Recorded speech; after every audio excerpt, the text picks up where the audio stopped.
I'm delighted that Dr. Keith Deere, who is Director of Artificial Intelligence Innovation at Fujitsu Defence and Security, is with us here today to talk about a new model of innovation to realise the UK's scientific superpower potential. What a brilliant title. And it feels really much, Keith, like that's where the topic is today. Keith has a brilliant CV. I would encourage you to look up his experience, not right now, of course, but after Keith has spoken, including being an expert advisor to the Prime Minister on the Defence Modernisation in an Integrated Review, and also leading on the UK's Science Strategy, number 10, and advising on national security strategies on emerging technologies. So a real expert in his field, a former serving officer as well, so thank you for your service, Keith. And with that, I will give the stage to you, Keith. Very much. I think we have a video first.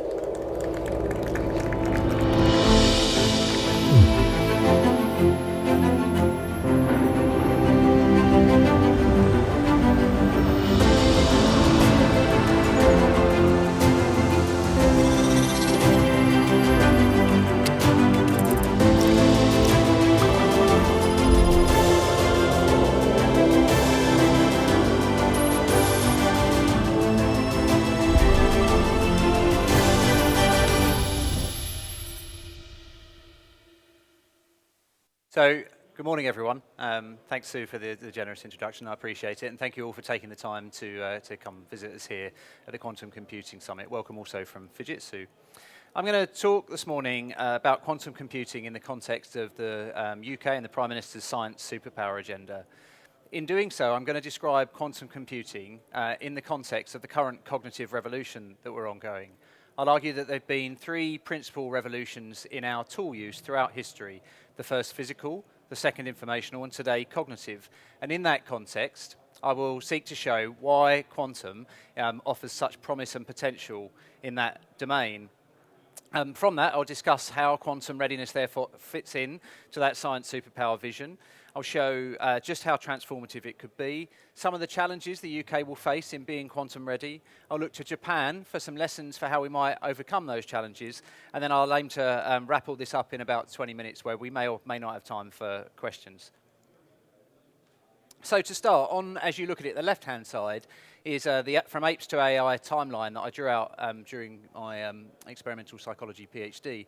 What it maps is the way that humans have co-evolved with the tools that we use. And as I said, three principal revolutions, I think, are worth highlighting. We've always used new tools to power through human limitations. Indeed, Charles Babbage, who some might argue was the inventor of the world's first mechanical computer, argued that it's not a bad description of man to describe him as a tool-making animal. The interesting thing from a psychological and neuroscientific perspective is that our tools become a part of us in a way that we rarely fully understand. It's not just a metaphor. So, for example, if I were to hold a tool on stage now, perhaps even this clicker, but certainly, something like a stick or a spear or whatever, it would become a part of me as far as my brain is concerned. Proprioception is the sense of ourselves in place and time. So as I move my arm, my sense of my arm moving as I move my leg. If I hold a tool, my brain encodes the movement of that tool in exactly the same way it encodes the movement of myself. What this means is that as far as our brain's concerned, the tools become a part of us. They change how we think and how we understand ourselves.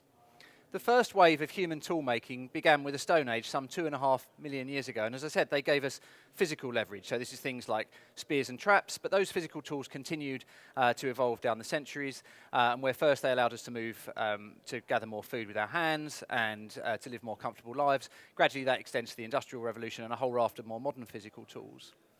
The second revolution in tool use, I would argue, was informational. And as my colleague pointed out, perhaps that includes drums and smoke to communicate. But I think it really begins with an information technological revolution 5,000 years ago with the introduction of literacy. It allowed us to move information from our brain over times and distances that were previously unimaginable. For the first time, it allowed us to store information outside of ourselves. What that led to was a fundamental change in the way our brains function. Psychologists note how we engaged in neuronal recycling, repurposing bits of our brain to undertake tasks that didn't exist before, like reading, writing, and engaging with these kinds of information. It allowed human group size to increase and social complexity to increase further. It allowed us to identify elaborate and extend our human identities, the way we understood ourselves and our relationship to others, to tell stories over much larger scale. And in the last 2 centuries, of course, that information technological revolution has accelerated even faster, I'd suggest, than the physical revolution in tool use. You know, from calculators to computers, from phones to the internet, today we have a whole raft of informational technologies, and they have accelerated the evolution of our brains. So, for example, a recent Neuroscientific Review article notes how our cognition is increasingly fused with the web, having effects on our attentional capacities, on our memory processes, both the way we retrieve information, but also the way we store it, and even how we value knowledge and information. And it's changed our social cognition. Anthropologists note that today our phones are no longer a tool that we use so much as a place where we live. They have changed how we think. So what, you might say? Well, in changing how we think, these tools have become a part of us. But those informational tools still left the responsibility for cognition, for translating that information into insights and better decisions to us. Yes, we thought differently, but it was a human thing. We couldn't outsource decisions. Today, cognitive tools, principally AI and principally machine learning, but supercharged with things like annealing, high-performance compute, and potentially quantum computing, change that equation. Where once we could move information and store it outside of ourselves, today we can move cognition outside of ourselves. Where once our tools enabled us to leverage land, labour, and capital more effectively, today's cognitive tools enable us to leverage information more effectively. And it's the ability to do that by integrating these cognitive tools that will transform how we do business, they will transform our societies, and they will transform the competitive of countries. It's that cognitive revolution that led to the science superpower agenda. So the Prime Minister articulated that by 2030, we must be a science superpower to compete in this age of cognitive revolution. The integrated review laid out what that means in practice, and principally I would interpret it as saying we must continue to be third in the world for research, but we must catch up on our ability to commercialise and operationalise new technologies, principally those that are cognitive. And as I said, quantum readiness will be absolutely key to that. Now, what does that mean, quantum readiness in practice? You heard some of the ways we're going about achieving it, but we should first start with the uncertainty that surrounds it. Yes, quantum computing could, as I hope to show, revolutionise our cognitive tools and how we think about thinking. But also, we have no idea really when it's going to be upon us. So when PsiQuantum announced their collaboration with Global Foundry this summer, suddenly their estimates that they would have a practical quantum computer by 2025 begun to be taken much more seriously. And you'll see much industry commentary to that effect. At the same time, Intel, another real authority in this space, continues to be quite bearish, saying that a practical quantum computer is at least a decade away. These are both authorities. How can we know? Well, my background's in national security, and I naturally, therefore, look to experts in that community and technology to answer the question. Last month, the National Security Agency, the NSA in the States, one of the foremost users of cognitive technologies, released a report in which they said quantum computing could pose huge and irreconcilable threats to our national security if an adversary develops it first. It's huge potential. But then they said, but we don't know when a practical quantum computer will be developed, nor do we know if a practical quantum computer will be developed.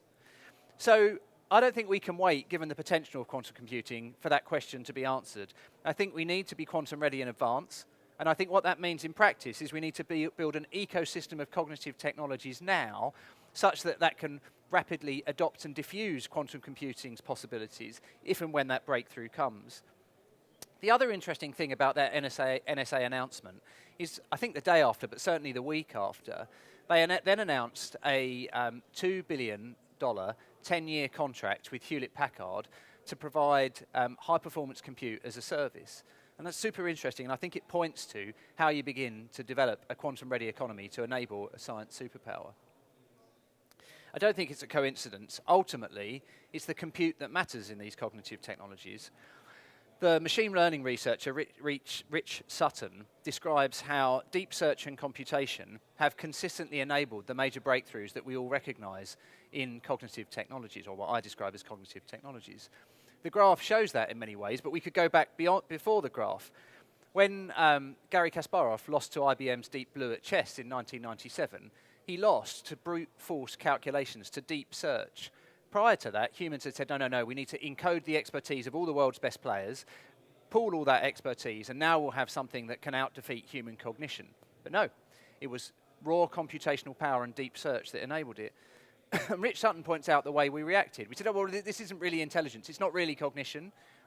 We raised the bar. We said it's not really strategy. Humans don't think that way, so in some sense it didn't count.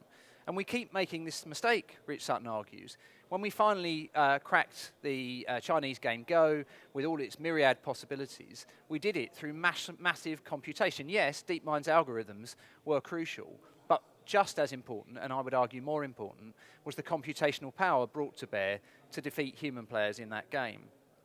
In the 1970s, DARPA said the way in which we're going to develop speech recognition in machines is going to be through encoding all of the great expertise we've developed over centuries, really, of studying the way humans think and studying the way humans communicate.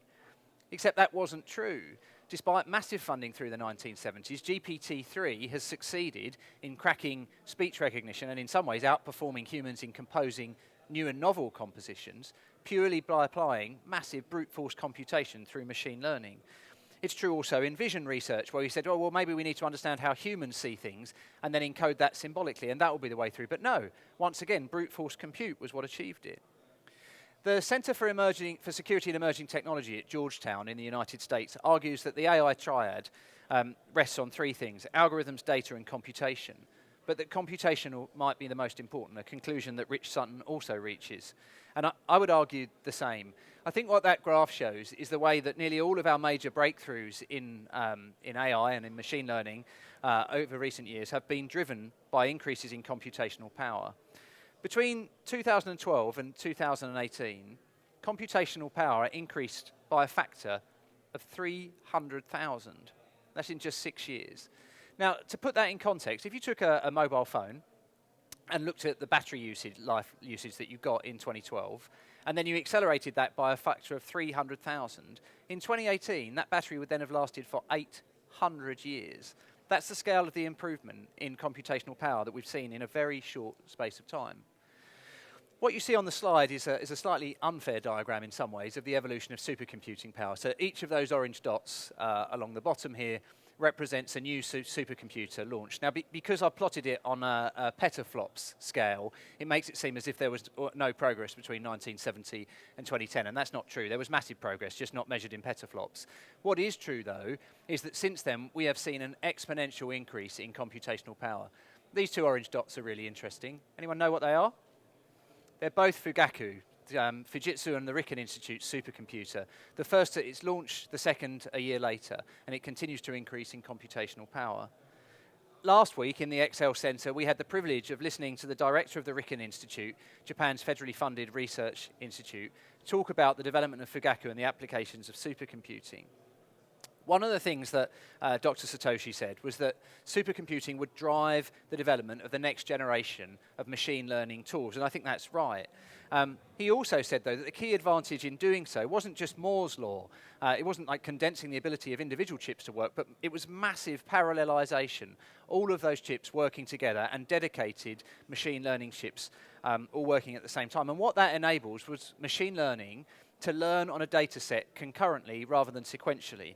So you can think of that as like an orchestra, learning to play a piece all at once, rather than each individual musician having to learn to play it one after the other sequentially, which clearly would take infinitely longer. Why does that matter in the context of quantum computing? Well, massive parallelization is fundamentally what quantum computing promises us. If we get the breakthrough, the fundamental point is that qubits allow us to calculate all possible points on a graph simultaneously across a mathematical breadth and recursive depth that we can't begin to imagine.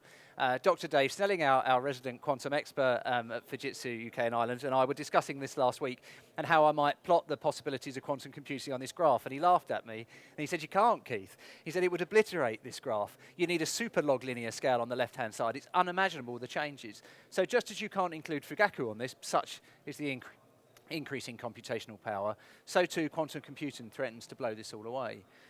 And that matters. To try to make that a bit more real, think about when Alphago Zero beat the world's leading Go player, Keiji, right?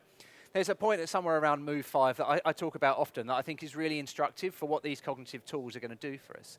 Keiji gets up and walks out the room and holds his head in his hands. commentators don't know what to say. Alphago Zero has just completed a move that no human would ever done and has never been done before.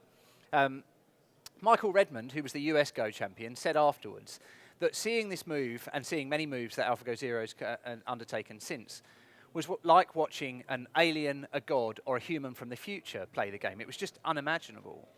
What Alphago Zero had done is calculate all the possibilities of what could happen next across a mathematical breadth on the board, broader than humans could possibly ever imagine, and across a recursive depth well beyond our ability to think. So, you know, if you do this, I will do that, therefore perhaps I should do this because you might anticipate that I do that, and on recursively, perhaps almost infinitely.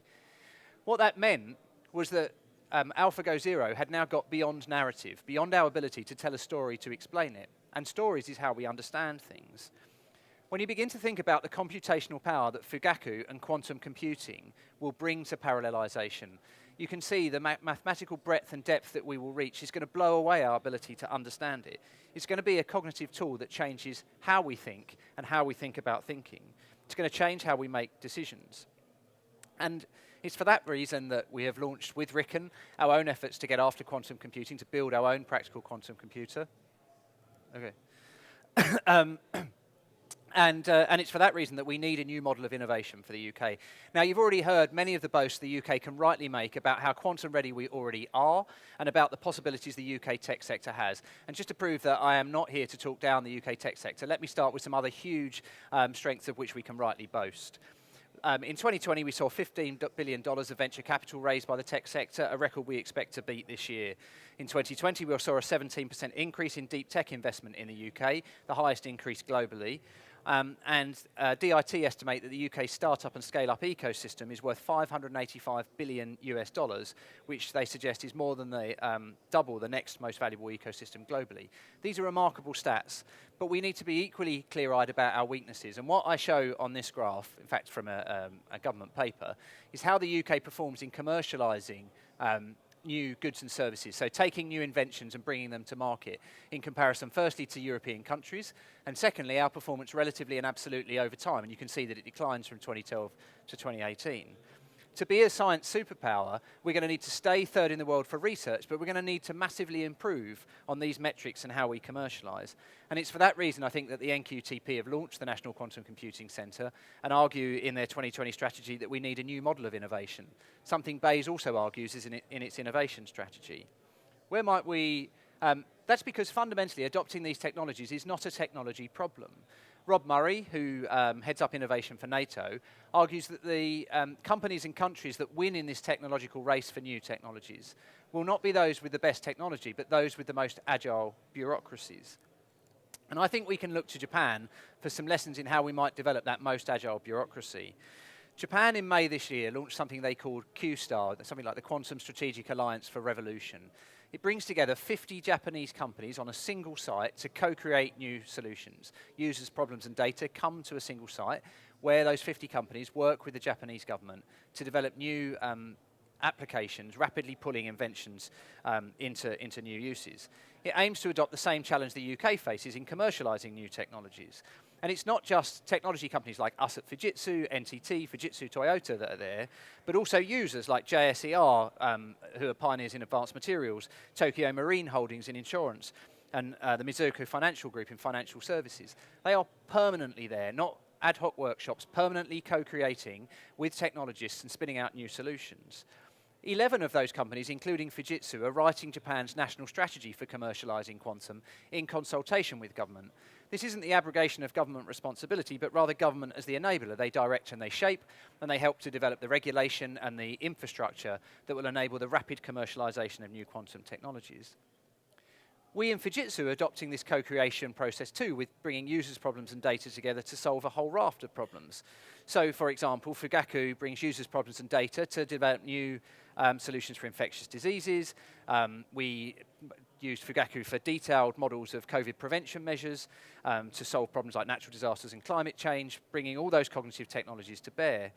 We do it bringing annealing and high-performance compute and AI together in solving problems like space debris, where Japanese scale-up Astroscale works with us at Fujitsu and Glasgow University, as well as the UK Space Agency, to combine machine learning, and digital annealing to achieve a 25% faster operation for the removal of space debris, increase capacity, and reduce fuel use by 18%. These are remarkable, and we've seen similar gains in drug discovery, logistics, supply and distribution, and financial services. And you can come talk about those on the stand with us if they're of interest to you. Let me begin to wrap up with my penultimate slide. There are also a whole raft of hidden benefits that I think are even more important to that Japanese Q-Star and co-creation model. The first is that by enabling business to drive strategy, you're developing solutions people want to use and that organizations want to buy tomorrow. You're ruthlessly focused on commercialization and co-creation, not research divorced from potential application. You are also co-creating not just the solutions to the problems that your partners bring you, but you're talking to them every day to understanding long-standing intractable business challenges and emerging challenges, rapidly co-create solutions and spin out those solutions through the deep human relationships on which innovation relies. You're also training champions. You're building and growing people who you work with day by day, who now go back to their companies with a much better understanding of the technology and the networks of how to get after and use it. So, and I think that is absolutely key. And simultaneously, you're educating experts, taking knowledge from experts in the lab and bringing it to those experts in the field to understand each other's problems and rapidly co-create solutions. I think those hidden benefits are the prerequisites for a quantum-ready economy, and I think they're more important than the technology. So to conclude, you build a science superpower by focusing overwhelmingly on commercialization, on adopting cognitive technologies that will revolutionize how we think and how we think about thinking.